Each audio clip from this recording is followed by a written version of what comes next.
Okay. Very good. Welcome, everybody. Welcome. Good afternoon. My name is Professor Bhui. I'm a professor of psychiatry at the University of Oxford. This webinar is brought to you courtesy of the World Psychiatric Association Collaborating Centre in Oxford, in partnership with the Chimes Collaborative, part of the Department of Psychiatry at the University of Oxford. I'm absolutely delighted to welcome our speaker, Professor Prof Kumar, who is a founding co-director of the Pan University Institute for Sustainability, a professor and chair in air quality and health, and founding director of the international leading research centre on the Global Centre for Clean Air Research at the University of Surrey. He's the founder of the successfully running Guildford Living Lab, a trustee of Zero Carbon Guildford, and adjunct professor at Trinity College, Dublin, Ireland, and a guest professor at Southeast University, China. He's going to be talking about greening and nature-based interventions for indoor and outdoor environments. As I say, he's a world expert, and we're very, very lucky and privileged to have him speak to us. He'll speak for about 30 or 40 minutes, and then we'll have time for Q&A. Just some housekeeping before I ask Prashant to begin his presentation. The webinar will be recorded so that it will be publicly available on our YouTube channel. And you'll be notified when it's available. Please switch off the cameras and mics if not already turned off, as it will interfere with the presentation. Obviously, if you have Q&A later, we can see how we go with it. We can switch them on. It's always nice to see people and see smiles. Please don't use an AI note taker. These are not permitted for information security reasons. We've been asked to remove any AI note takers from software in any meetings that we hold. So thank you for that. Please post questions in the Q&A, and these will be taken at the end when there will be time for some questions. The chat function is switched on, so you can use the chat for general information, but if you could restrict your questions to Q&As, please, I'd be very, very grateful. So with that housekeeping in mind, I'd love to now welcome Professor Kumar to give his presentation, which we've all been really looking forward to. Thank you, Prashant. Over to you. Yeah, thank you very much, Kam and Eve, for the opportunity to talk about some of the work we have been doing at the Global Centre for Clean Air Research at Surrey. So I thought today I will mostly talk about the greening and what does this mean actually, to the indoor and outdoor environments. But before I start, I would like to thank all the team members who have been contributed in the past to the work. As you can see on the left, actually, this is the time when we launched actually the center in 2017. And then team since then has moved and changed and evolved. So thanks for everybody who have been contributing, to this work there. So just to say very quickly, the Global Centre for Clean Air Research, one of the main aims of the work actually we have been doing is trying to build the interfaces of the air pollution and climate change with the help of the people. Can I just pause you? Have we got your presentation? I can't see it, and I don't know if it's a function of my system, but are people able to see it? Can you see it? Interesting. No, I can't see it. You can't see it? Yeah. Here it's come. Yeah, if you could share it now. Yeah. Sorry for that. I think I was going to just let you talk, but I thought better just check. Okay, so you don't miss. Now you can see it, right?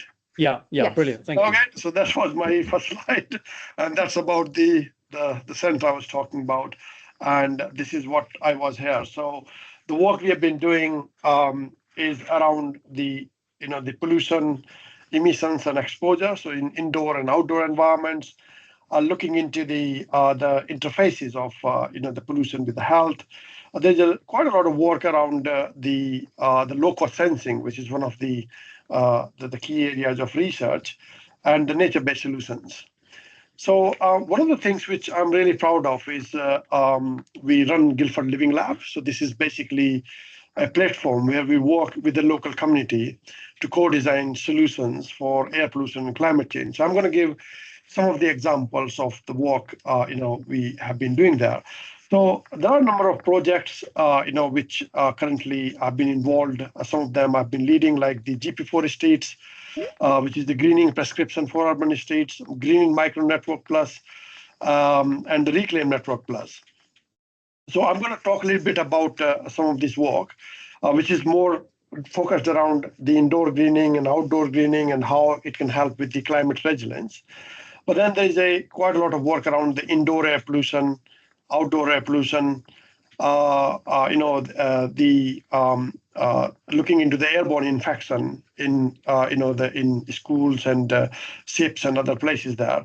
So I will just touch upon on that. But one of the things which we really do is to also convert actually this complex science into some take-home messages, simple take-home messages through guidances. So we have published quite a series of the guidances like on green infrastructure, for school exposure, for cooking, and this How to Urban toolkit, which has just been released today. So there is a press release today. If you wanted to know more about it, it's a fascinating, sort of a exercise we have been doing for over a year now. So the apart from that, actually, there's we got some lab. We got a lab which allows us to do some bespoke work, and one of the bespoke sort of facilities we have is called Evolution Chamber, where you could use the sensors and you can create actually the environmental and pollution conditions of any city, and that allows you to understand how the sensors work before you deploy them. So the work is supported through the lab. But I think just to go back to a little bit on the air pollution side, I'm sure that you might have heard the case of the Ella. That was she kind of died from the high air pollution exposure in London. This is a historic decision in 2020 where the coroner included air pollution as a death on the certificate of this 13-year-old Ella. So there's a lot of issues in terms of the exposure to the pollutants. And that has now started getting a little bit more sort of, the attention and the, into the, by seen as a key issue there. Now, if you think about the air pollution globally, so this is like a global map there. So what you just need to see is the color there. So this color, less than 5 microgram, if you see this, the blue color there, is the WHO limit. But if you look around, actually, the majority of the part of the world that sort of, the breach actually the PM 2.5 exposure concentrations. And if you try to put it into some sort of a very simple picture, you don't need to read through all these details. But if you look at on the left-hand side are different cities there, and these are mostly the Asian and African cities.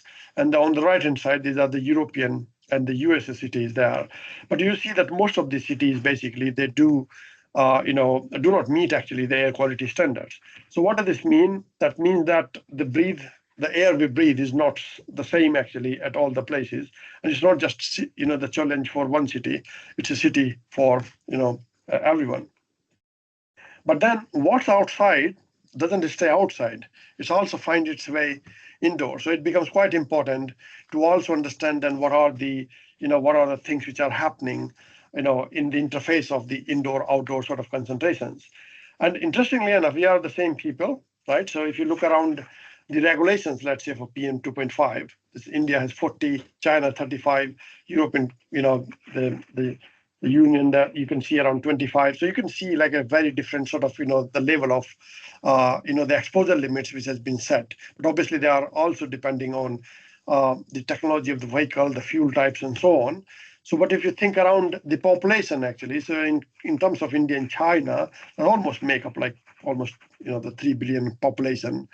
And this is where I think you still see the highest sort of, the exposure. So this is also the areas where one can really make a significant impact in terms of, reducing the impact of this exposure there. So the another very interesting thing is despite spending majority of time is indoors, there are no indoor air quality regulations. So there is a group of 36 plus, which is led by Professor Lydia Moravska. So we have been working and pushing this agenda to, to have the indoor air pollution regulations there. So this was a science paper we published last year, where we set up very simple sort of, the metrics that could be measured in the indoor environment that can allow to sort of understand and maintain actually the quality of the air we breathe inside.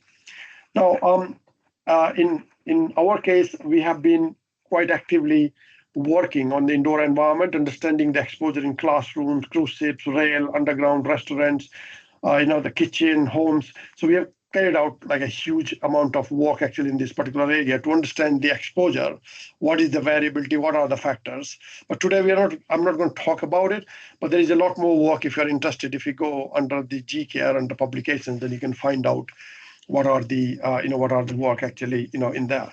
Now coming back to the greening actually.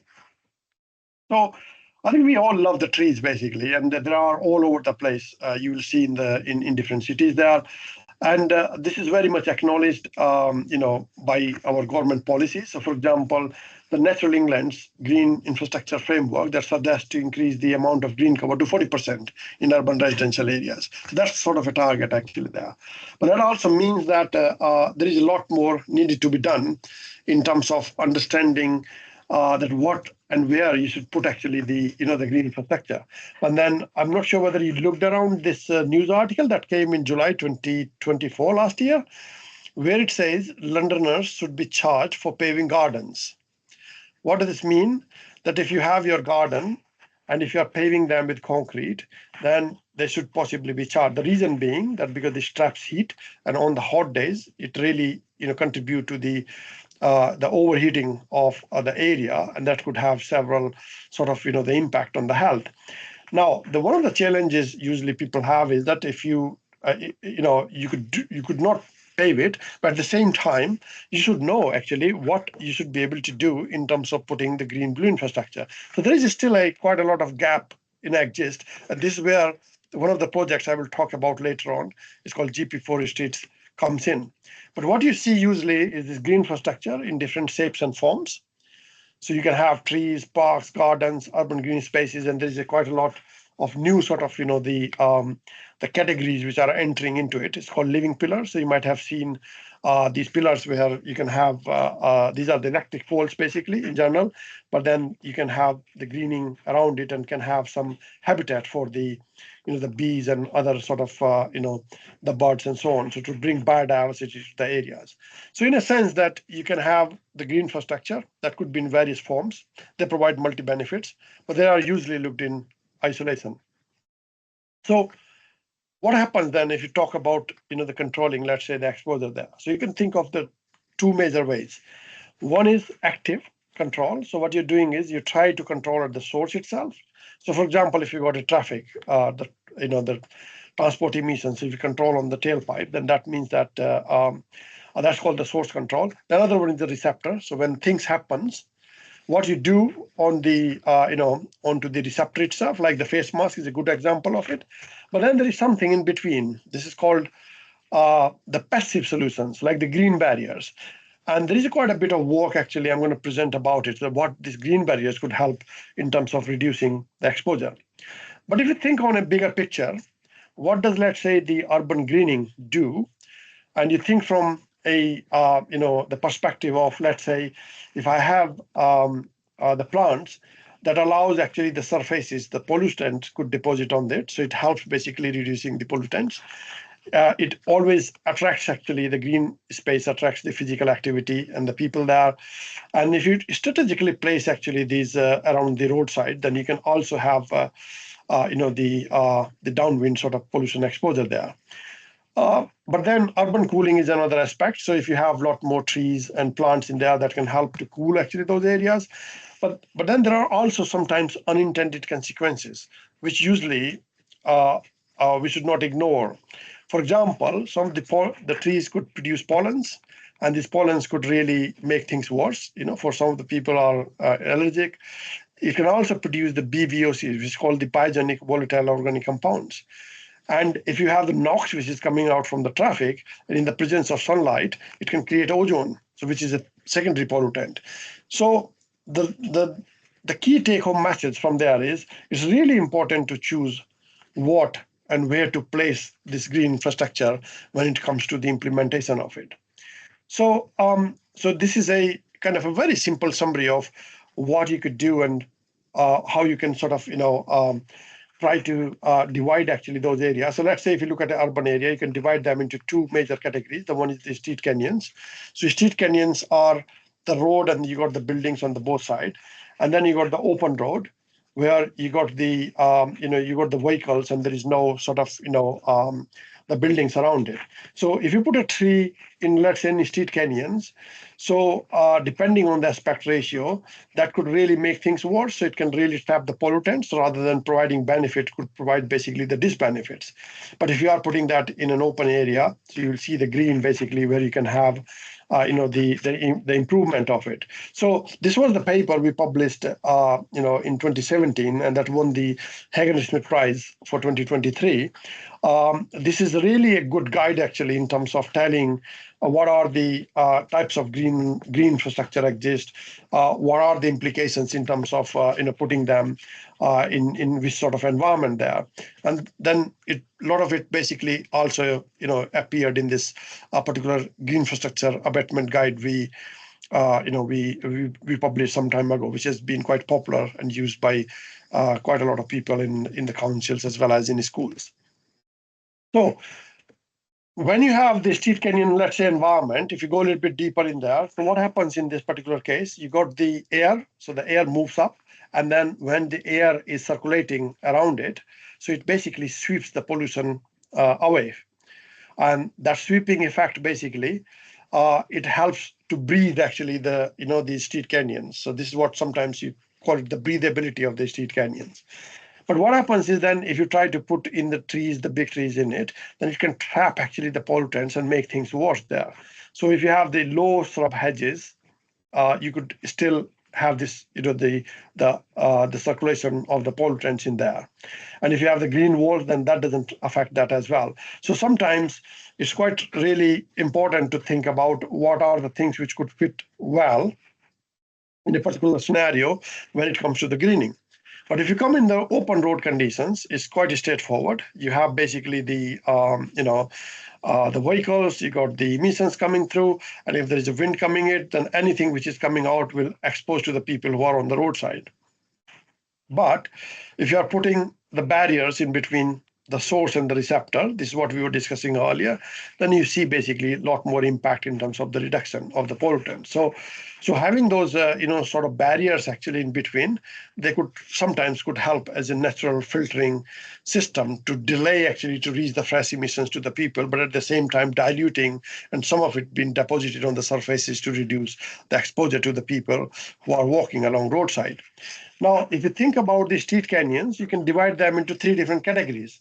So one of them is deep street canyons. So you will see them in big cities where you got very tall buildings, and then you got a road in between. And if your height of the buildings to the ratio of the width of the road is greater than 2, so you call them deep. In this particular case, actually, you can have multiple vortex of the flow. So when the wind is flowing through, it can have vortexes, and these vortexes basically could trap inside. So if you're putting more trees in these sort of scenarios there, they might trap actually the pollutants which are coming from the traffic emissions there. But if you have the shallow street canyons, like where you got the building height is not very much, but the roadside is very big, then you might end up in a situation, you will see a lot of these sort of street canyons in US, for example, where you got enough place actually for the air to flow around, and you can put trees or the hedges, whatever you like in there. And if it is in between, then you need to think about whether it should be suitable for the trees and what sort of hedges or the green walls you could put it in. So we summarize a lot of this stuff actually into this in the guidance in a very simple way. So if you are interested, you can have a look, look around it. So this is a very interesting example, and possibly one of the very first studies which really captures the whole year cycle of the hedges and the pollution. So this is on the York Road, which is in Guildford, which is a very busy road. And then it's a very busy playground. So there are children, the elderly people sitting in there. And this is the same hedge. So you can see it's in dormancy stage. So LAI is the leaf area index, which means that the porosity of this hedge is high. It means that you can see pass through easily. And then it started greening up. So the LAI starts increasing and then it's fully green up. So this is like 7 to 8, and it's like looks like a dense barrier there. So these are the three figures on the left side. So this is PM1, PM2.5, PM10. So let's pick up PM1 as one example. So this, the first part actually is showing the dormancy period. So where the difference between the outside and inside is almost around 8%. When it started greening up, then you suddenly see that it's the efficacy start increasing, and when it's fully green, you almost see around 52% of reduction there. So it gives a very clear the message there. The one is that having this sort of the hedges that allows you to create a natural barrier and can reduce the exposure quite significantly. But at the same time, there's another message there, is that if you wanted to get actually the benefit of these hedges across the year, so you might want to stick to the more sort of evergreen sort of hedges rather than being, the deciduous ones. This is another example which we carried out in London, the 2 years back. And this is the Lambeth school. This is one of the schools in Lambeth area. It's quite a heavy pollution there. And then this is a playground on the other side of the green screen. So we created this barrier of the green screen there. So the green screen is a little bit different to the hedges. So the hedges are basically which you are planting onto the ground, but these are like the planter points, and there is the wire mesh on top of it. So the things basically the things could just go across this, and this can create like a little barrier of the green these green plants there. So this is ivy, by the way, and this is we found out around 42% or 40% reduction provided by actually these this barrier there. And over the time, usually this gets more denser, and you will see the impact would be much more dense. So if you think from a perspective of what sort of greening you could do and how it can make a difference there. So it's a very simple example. Like you got really the very gray sort of areas, and then on those gray areas you can really create actually the other different features of the greening, and that could help with your cooling, pollution, active travel, biodiversity, aesthetics, and the well-being.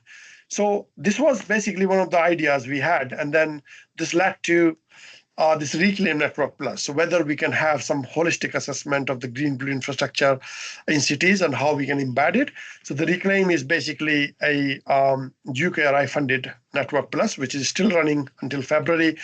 And this basically the whole idea of the network is to bring together the community who is interested into implementing the green and blue infrastructure, in the urban areas there. So we have carried out a lot of work in this particular, at the back of the network, which includes secondment opportunities, workshops. We funded around 10 case studies.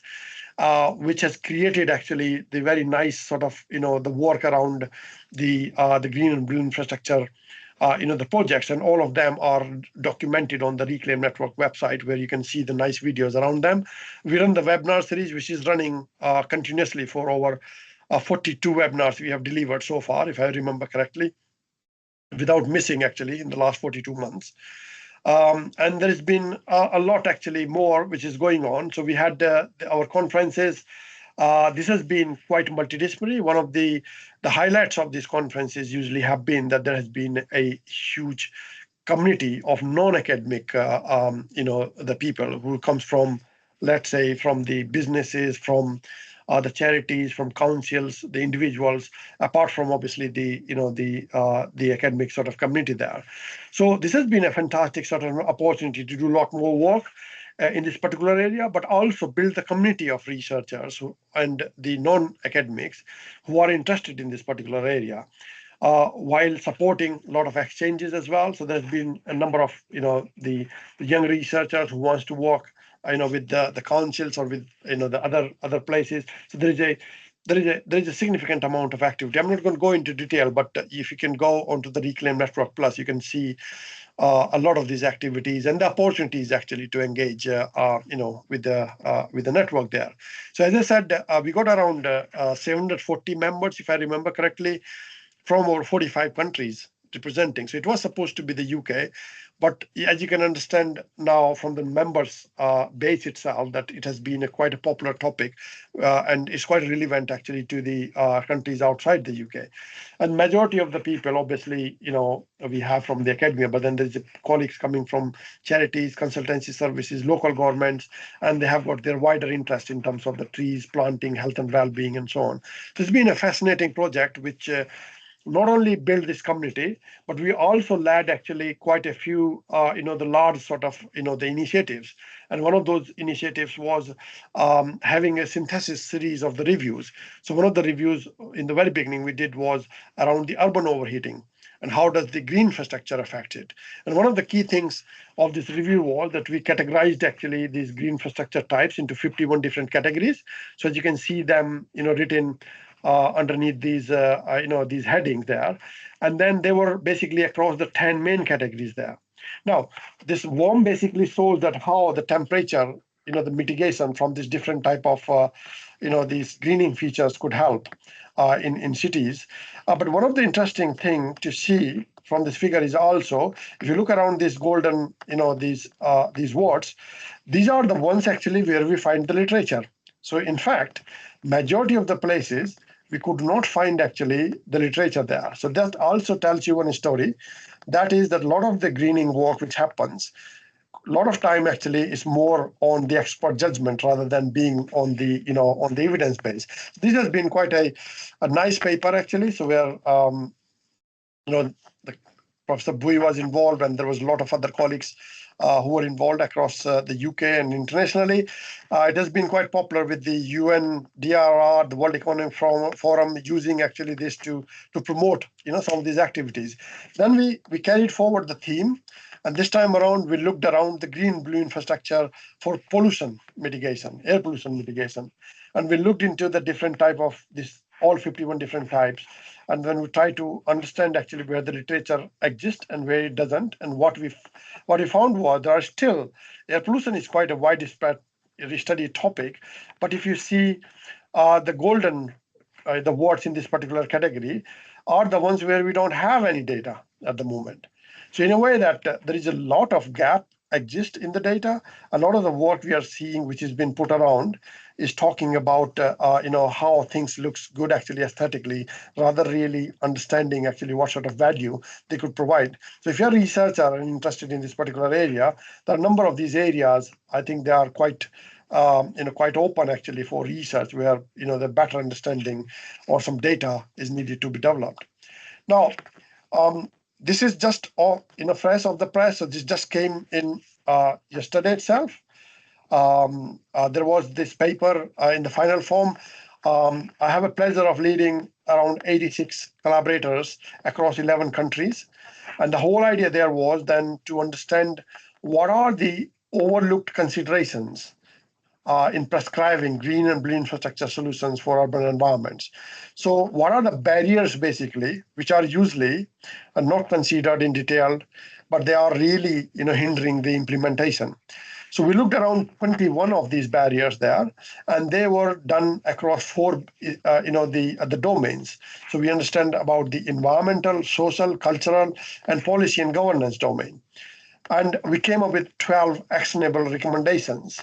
This is a really good paper, which I would really recommend actually to read if you are interested in any of these topic areas. It's a wealth of knowledge actually, which has been put together by a huge amount of the colleagues who have been working in this particular area for a long time. So we try to kind of understand what are the barriers and how you can sort of overcome these sort of challenges there. So yeah, I mean, this is currently, you could see there are quite a lot of news articles around this work, so which is going on in the media.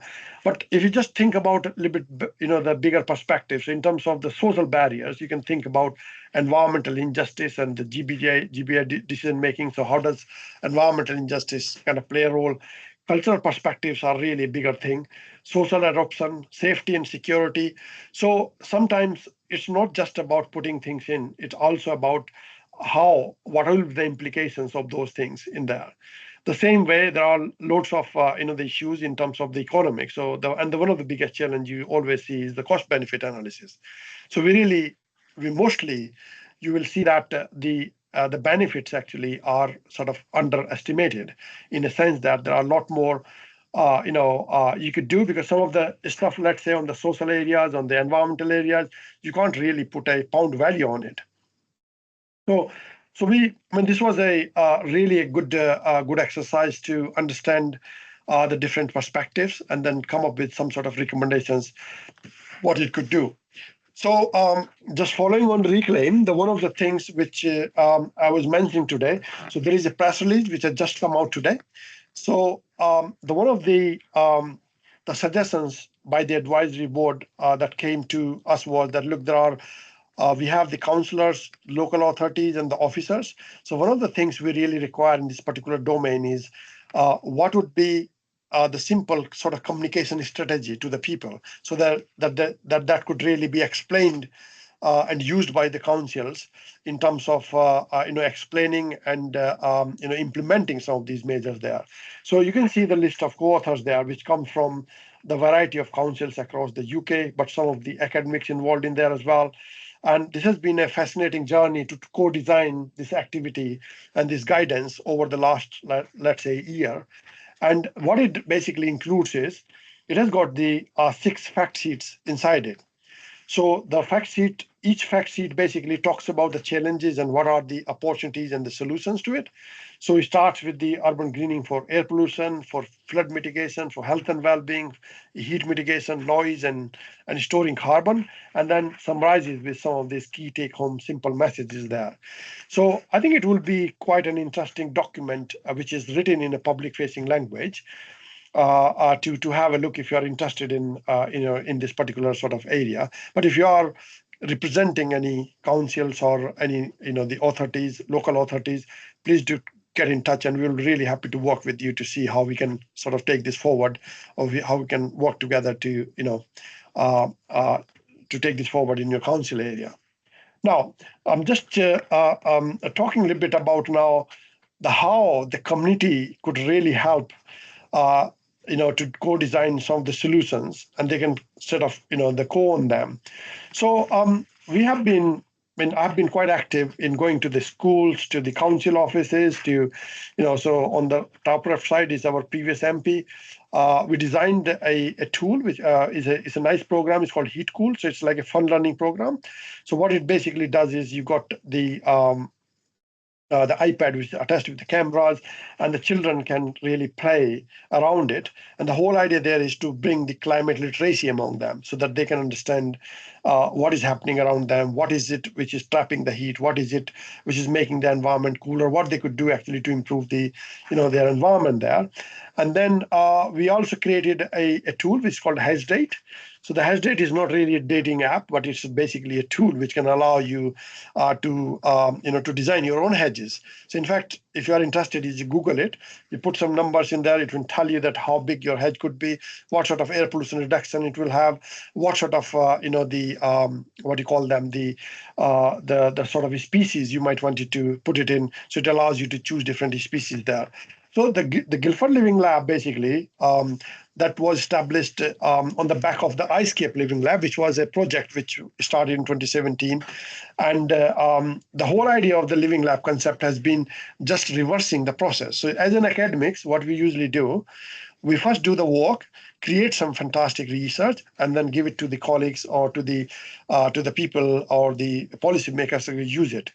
But the whole idea of the Living Lab is to understand the pollution, the problems with the community, work with them to design. So you're basically going from design to co-design, and then once you co-design it, you work with them together and try to sort of find the solution to that. So there are a number of this is one really good example of the let's say for the the Guildford Living Lab. So this is a school which is very close to the in the Guildford, and you can see that this school looks like this. And then there was a parent group who designed actually some of the idea. They say, you are working on green hedges, why don't we think of something like that? So they just created basically a nice sort of an image. So this is not a real image, they just put around. I said, okay, let's work together. So we worked with the head teacher, then the counselor, then the Zero Carbon Guildford, and then there is another parent group. And then we try to kind of look around what could be done actually in terms of realizing, let's say, this vision.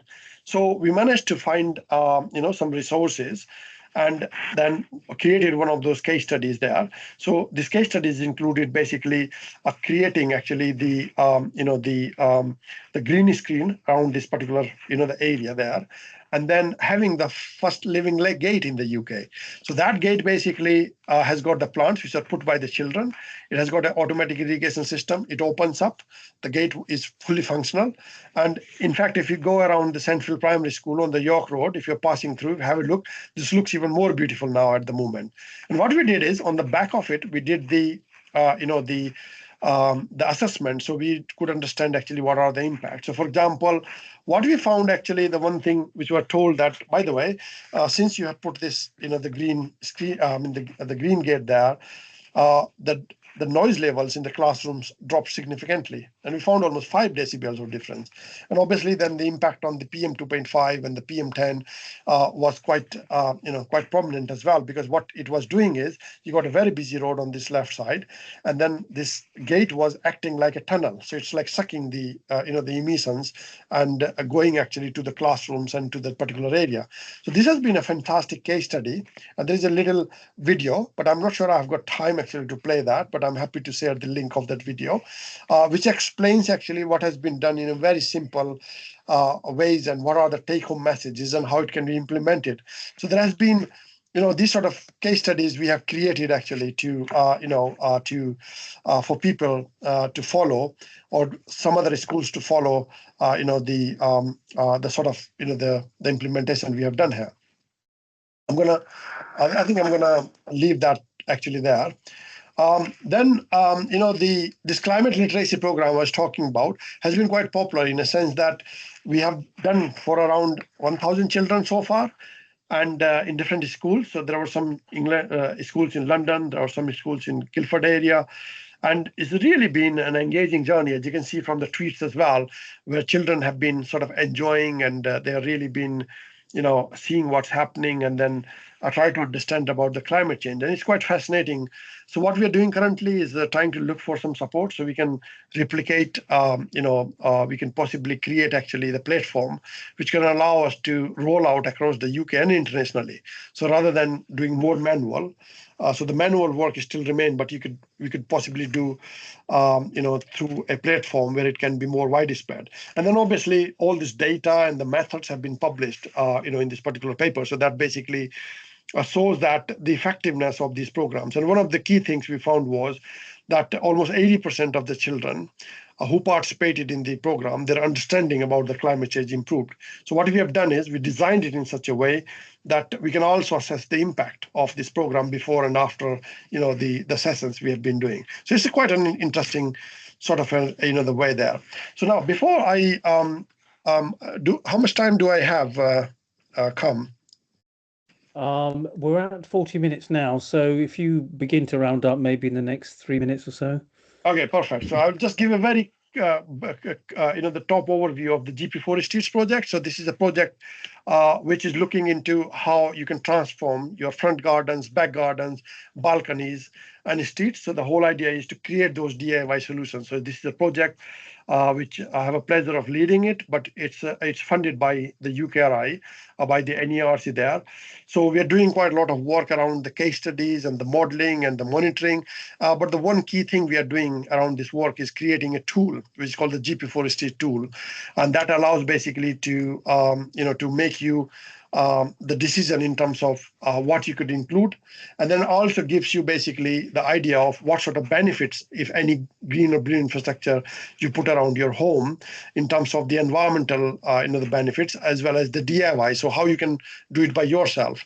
So there is a work in progress to create actually those environmental frameworks. So there is a paper which is currently under review, and then there was one recently published actually where we looked into the DIY sort of aspects of it.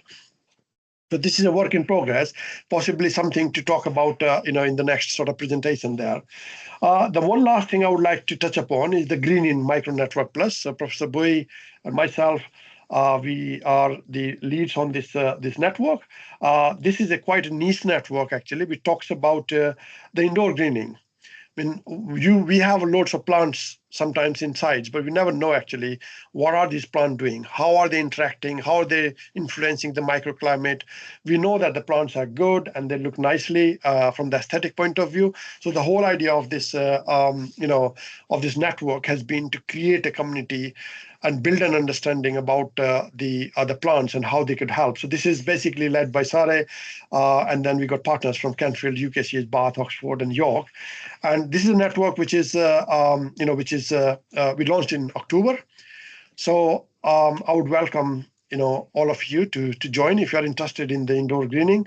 And there's a lot of activities going around. So we just launched a mini fellowship. So if you are interested in going to spending some time with your collaborators in this particular area, so we can fund, so that the scheme is still open, and you can find that on the on the GREENIN network, the web page. We also got quite a lot of activities coming up in terms of the sandpit, so we'll be funding some projects.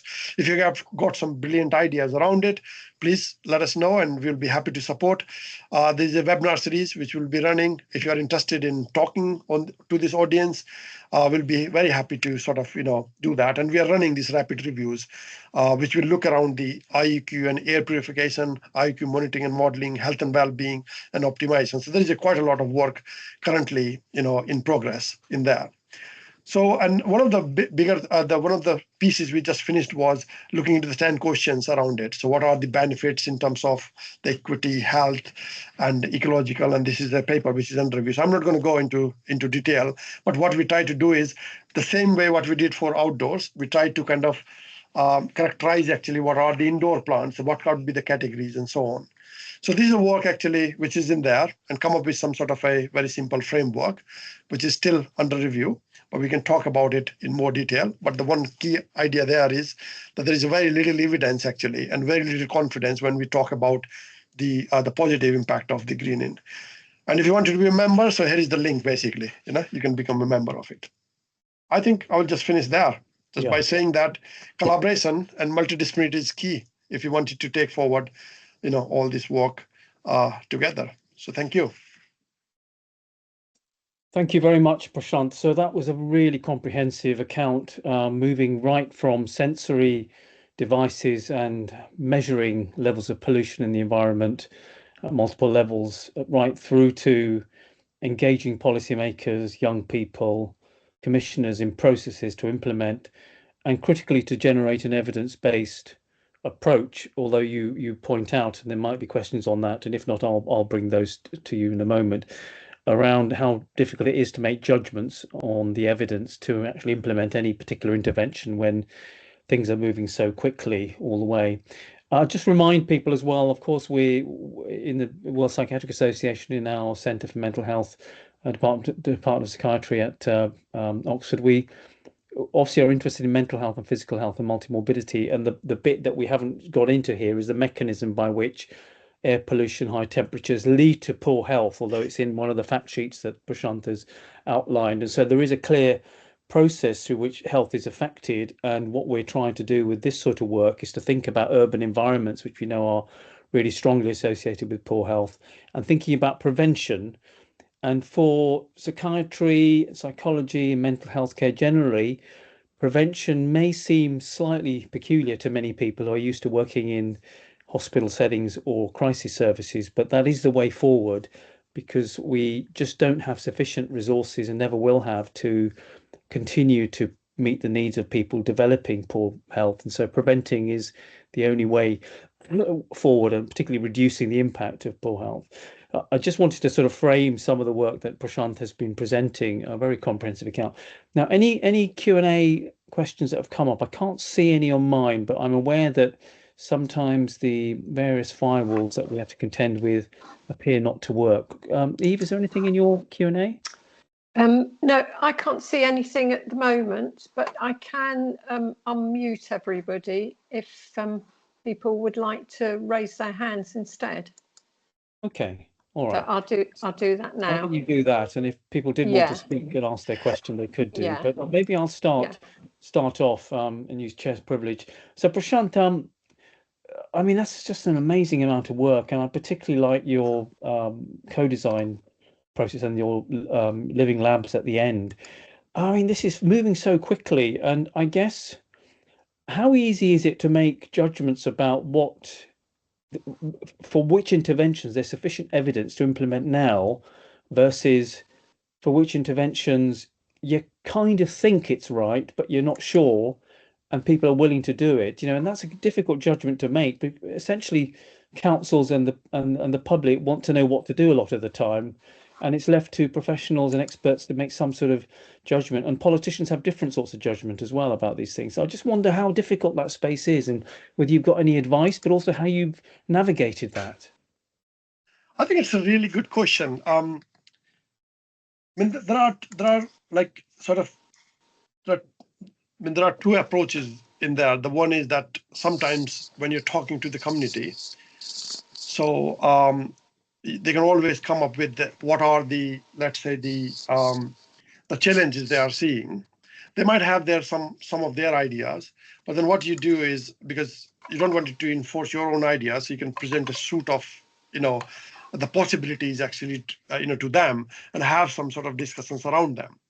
So, for example, if this was a good example of the school, where there was quite common to have these hedges and the green screen, but then it was very uncommon to have, let's say, the green gate there. So it was quite a lot of discussion. Okay, what we could do in there? Can we put plastic seats? Can we do something?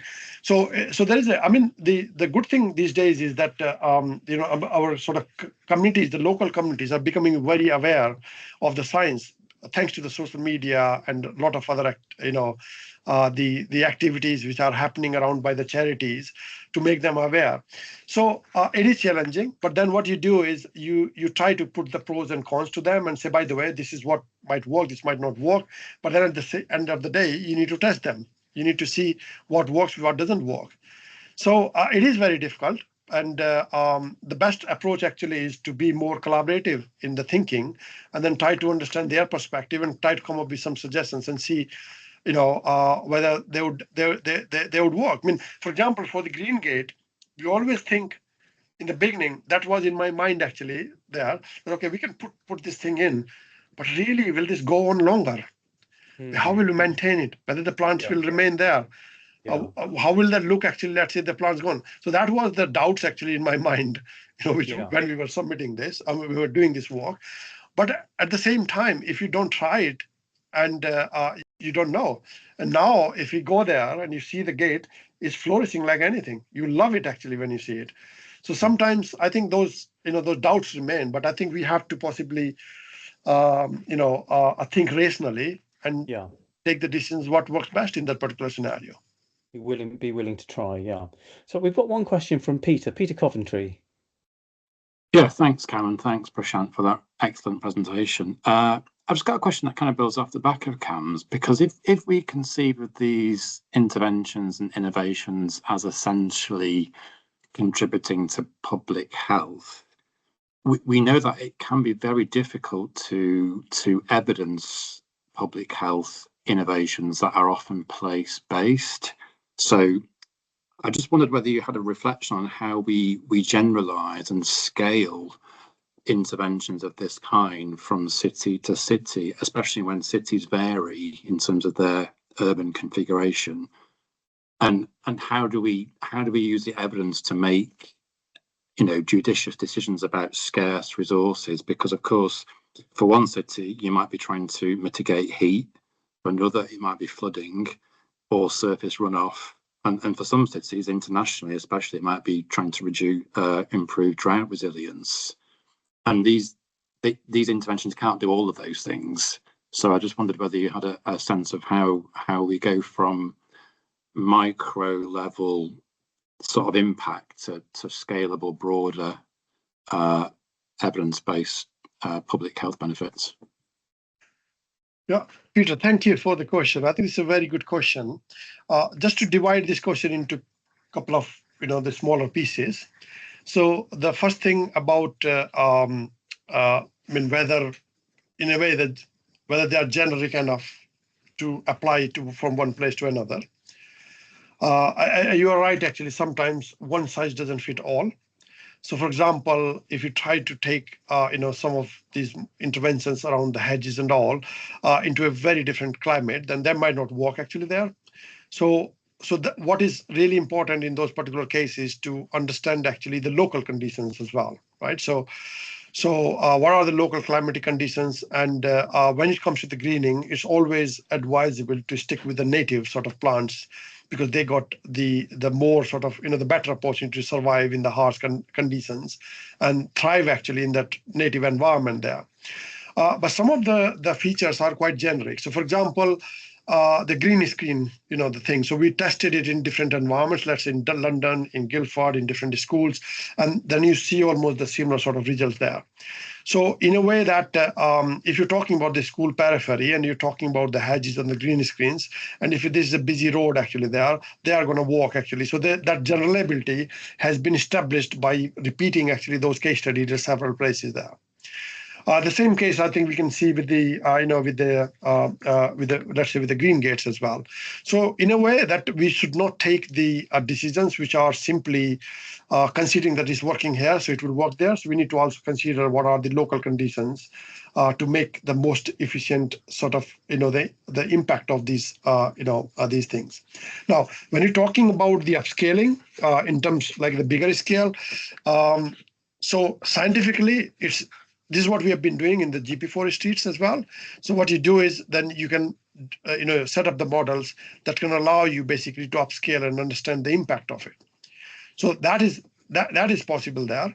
But at the same time, the biggest challenge is that when you are upscaling these things, the infrastructure, the science is there, the interventions are there, but then the resources are not there. So in terms of the practical sort of side, how you implement it, and that's really something which is quite challenging there. So, and I don't think I have the answer to that, to that problem yet, because the investment into this sort of things has been a major issue. So even for taking the example of the school, it took us like 5 years to kind of plan and do things and create actually something which we could deploy in this particular case there.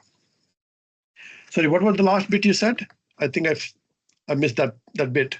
There was another question you had related to that. No, I think that probably covers most of what I was okay, perfect. asking, Prashant. Thank you. Yeah, thank you. Right. Thanks, Peter, for that question. I can't see any more questions at the moment, but Prashant, therefore, I might just ask you another one if I can. So you talked about there's one in the chat as well. Oh, is there? Oh, brilliant. Yeah. Let's go to From that then. Victor Chang, how will AI digital technologies help your research? And do you have any quantitative results or case studies? Thanks. Again, that's a very good question, actually. How it has helped in the research? Yes, so especially looking into the, like we have been using the low-cost sensing, for example, quite a lot, and that's building upon the quite a lot of, some of the digital and, the AI technologies in the sense that you get the data, but then you can use a lot of these tools actually to assess the data fairly quickly, which might have taken a long time. Now, what we are doing actually, going forward, the tool I was talking about, the GP forestry tool. So we are embedding actually the AI into the tool, so you can have more visualization. You can also have some sort of language models inbuilt into it, so that can allow it to provide a very nice short summary on the interventions you are thinking about. What could be the positive impact? What are the DIY aspect? What are the things they might want you to consider before doing that? So I believe that the AI and digital technologies are becoming quite important actually in this sphere of the work as well, apart from what's in the other sort of discipline there. And we have been trying to exploit them as we are going forward. Thank you. Great, thank you for that question. We've got a few minutes left, so I might ask you a question if there's no other questions, Eve, if there's nothing else there. No. Yeah, okay. So you talked about India and China being the biggest source of particles and poor air quality. I mean, this is an old discussion. So in a sense, I'm looking at your evidence-based wisdom about how you go about enabling an industrializing nation, which requires growth to be essential for its future, given the number of people and the levels of poverty and isolation. And yet there is a cost in terms of carbon. And the rest of the world, particularly the industrialized world, which have been through that cycle, are suggesting this is not a reasonable approach. And obviously the low middle income countries are feeling their economic development is being thwarted in some way. And I don't know if you have an answer to that, and whether you have a sense from all your typologies about the way people tackle this, whether in a way the low and middle income countries have got to leapfrog some of the disasters that we've been indulging in and do something differently, or whether there's another way to do this. I mean, there's a political answer and there's an evidence-based answer there. I guess I'm asking what you think on your expertise, because I know you do lots of work globally as well. Yeah, I think it's an interesting and a difficult question to answer, as you rightly said. I believe the priorities actually in the developed and the developing countries sometimes are different. So, for example, in the developing countries, like let's say India or China, I think China is much advanced, I would say, in some sense actually, is that the people are still interested in getting the food, clothes, and the house actually. So there's the old saying about it. The environmental factors are still not actually high up, in their agenda. So so the communities basically who are suffering continuously, but they're really not making actually as much noise and as much, the pressure on the system like we see in the developed world, right? So the pollution levels are still low, but you will see a lot more campaigns and a lot more charities and a lot more, the advocacy around it. So that means that bottom up, there is less pressure. The top down, then it's an issue of what are the priorities. So as you said, the economic development is the priority.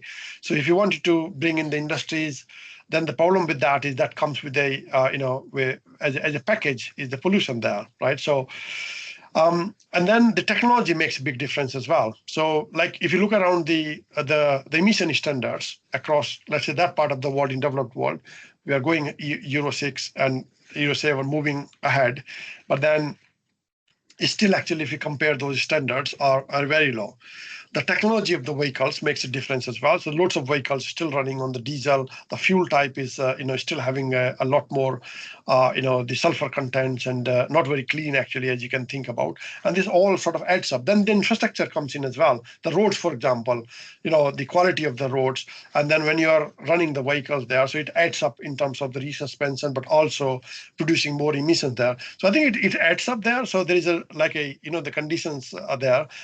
But the interesting thing is that people are the same, right? So, and we have got different guidelines or the standards. So like I was showing that PM 2.5, we're talking about 40, let's say, in India, and we're talking about 15 or, even 10 or less actually in Europe. So these standards really not really been thinking about the health. They were mostly about what is feasible to meet actually the current priorities. So there is definitely a leapfrog, the needed if you really wanted to make a bigger, the bigger impact in this particular area.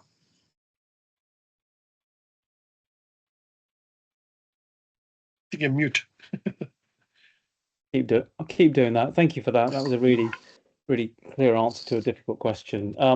Right, I think we're at the end of our time. So thank you ever so much, Prashant, for a really comprehensive account. And you're just involved in so many quite ambitious and really audacious, but also really impactful projects. And I'm not sure quite how you manage them all globally and locally as well. So thank you for sharing all that work. And I hope people do please get in touch with Prashant and join some of the networks.